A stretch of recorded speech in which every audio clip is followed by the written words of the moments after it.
ओम श्री परमात्मने नमः. ज्ञानदेवांचा आत्मसंवाद.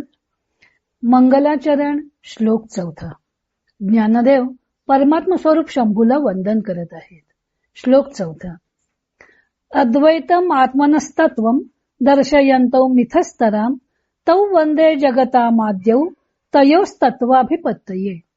याचा संधी विग्रह असा होतो. अद्वैतम आत्मनः तत्वं दर्शयन्तौ मिथस्तरम तौ वंदे जगताम आद्यौ तयोः तत्वाभिपत्तये.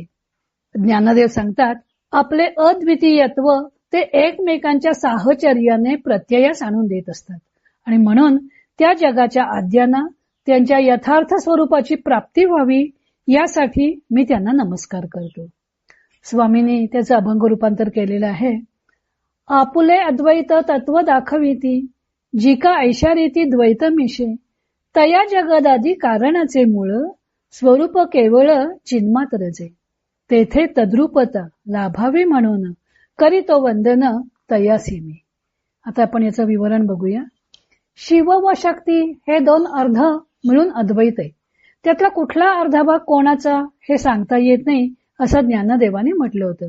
कारण ते तत्व एकच असून द्वैत रूपानं भासत. एकच मनुष्य जेव्हा स्वप्न पाहतो तेव्हा तो स्वप्नात दृश्यही होतो आणि द्रष्टाही होतो, परंतु त्यामुळे त्या मनुष्यात काही भेद निर्माण होत नाही. तो एकटाच असतो.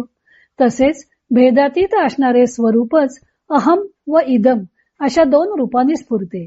त्यामुळे द्वैताचा भास होतो. द्वैतात दृष्टी रंगून गेलेली असल्यामुळं त्या आभासाच्या मूळ रूपाकडे मनुष्य पाहत नाही. त्यामुळे त्याला सर्वत्र द्वैताचाच प्रत्यय येतो. परंतु श्रुती सांगते, दृश्यते त्वगरया बुद्ध्या सूक्ष्मया सूक्ष्मदर्शीभी. सूक्ष्म अशा दृष्टीने ते जाणून घेता येतं. सृष्टीत या परस्परांच्या व्यवहाराकडे न्याहाळून पाहिल्यास सूक्ष्म दृष्टी जिज्ञासूंना ती दोघे मिळून आपल्या अद्वैताचाही परिचय करून देतात. ते त्याला ऐक्यभावाची प्राप्ती, आपल्या यथार्थ स्वरूपाची अनुभूती घडवून देतात. तेव्हा शिव व शक्ती ही परस्पर विलक्षण अशी दोन तत्व आहेत असं कसं मानता येईल? अर्थातच ती दोन्ही केवळ समान रूपच नाही तर एकरूपच आहेत. तिथे द्वैताचा संभवही नाही. ज्ञानदेव सांगतात की तयोः तत्वाभिपत्तये जगताम आद्यौ वंदे. त्यांच्या यथार्थ स्वरूपाचे ज्ञान व्हावे म्हणून मी त्या जगताच्या आद्यांना शिवशक्तीला नमस्कार करतो.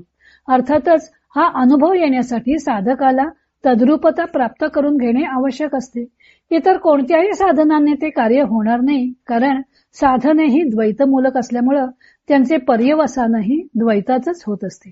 त्यामुळे साधनेने उभयतांच्या यथार्थ स्वरूपात प्रवेश करणे शक्य नाही. प्रवेश फक्त दारापर्यंतच होऊ शकेल.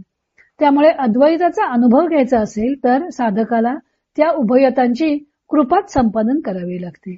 आणि कृपा प्राप्त करून घेण्याचा एकच मार्ग भगवंताने गीतेत सांगितलेला आहे, आणि तो म्हणजे सर्व धर्मान परित्यज्य मामेकम शरणम व्रज.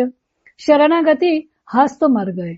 म्हणून ज्ञानेश्वरांनी तोच मार्ग पत्करला व ते त्यांना अनन्य भावाने शरण गेलेले आहेत.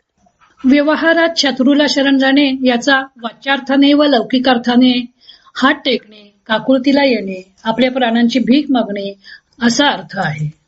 इथे परमात्मा म्हणजे आपला काही शत्रू नाही, तेव्हा शरण जाणे म्हणजे असे काकुळतीला येणे नाही. ज्ञानदेवाने शरण जाणे म्हणजे काय त्याची ज्ञानेश्वरीत व्याख्या केलेली आहे. पै आपुलेनी भेदे विण माझे जाणी जे जे एकपण तयाची नाव शरण मज येणे गा. आपल्याला माझ्याहून भिन्न न मानता जे माझे एकपण जाणायचे त्याचेच नाव मला शरण येणे होय. म्हणजे भिन्नता न मानता एकपण जाणणे म्हणजे शरण येणे. मंगलाचरणाची समाप्ती करत असता ज्ञानदेव शेवटच्या श्लोकात शिव व शक्तीला अधिष्ठानभूत असलेल्या परमात्म्याला वंदन करत आहेत. तो भाग आपण उद्या पाहू. इतर अनेक ग्रंथांचा आधार घेऊन संत ज्ञानदेवांच्या अमृतानुभव या ग्रंथाचं लेखन व वाचन सौ मनीषा अभ्यंकर मिरज यांनी केलं आहे. हरिओम तत्सत.